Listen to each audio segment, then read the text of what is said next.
Lights out on the 2025 Motul FIM Superbike World Championship, and it was a good start from Toprak Razgatlioglu initially, but Nico Bulliger held on to convert his pole position into P1 at turn 1. Andrea Iannone and Alvaro Bautista getting ahead of Razgatlioglu, although the number 1 fought back on Bautista at turn 4 on the opening lap.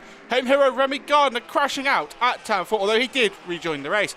Bautista and Toprak were still going hammer and tong, fighting over the podium places. Andrea Iannone had been as well, but a moment through turns 2 and 3 dropped him down the order in the first part of the race. The Maniac was soon back up to full speed though, although he did drop out of podium contention. Bautista was on the charge. He moved ahead of Ducati shod Scott Redding into turn 1 and Toprak Razgatlioglu.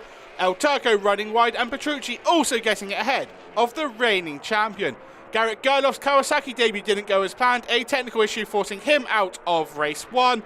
Then it was time for the mandatory pit stops. Ducati, Giro, Bautista and Bulliger coming in on lap 9, the first of 3 available laps to pit. Bulliger rejoining the track with a net lead, although down the order as other riders stayed out, including Razgatlioglu and Redding, who were battling over first place on track, and that battle extended into pit entry. Razgatlioglu coming out ahead of the number 45 after changing his tyres.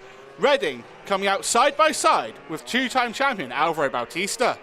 Danilo Petrucci was close to the pair, and the three were almost side by side heading through the southern loop.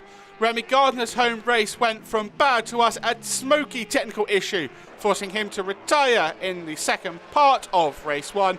Bulliger was more than 6 seconds clear of Razgatlioglu, and as he had shown in the official test and Friday and Saturday practice, was incredibly consistent.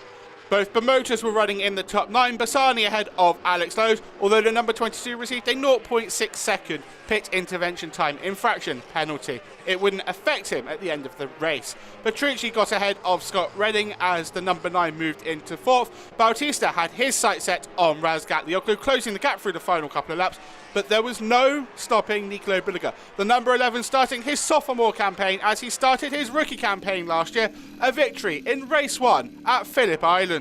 Perhaps a bit more expected this year than last, the number 11 celebrated with his team in Parc Ferme. Razgatlioglu did withstand Bautista to finish in second after his woes on Friday, with the number 19 completing the podium.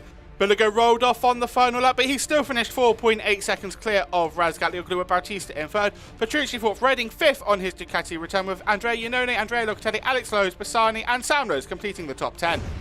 Yeah, what a way to start the championship. Honestly, very good. I'm really happy because my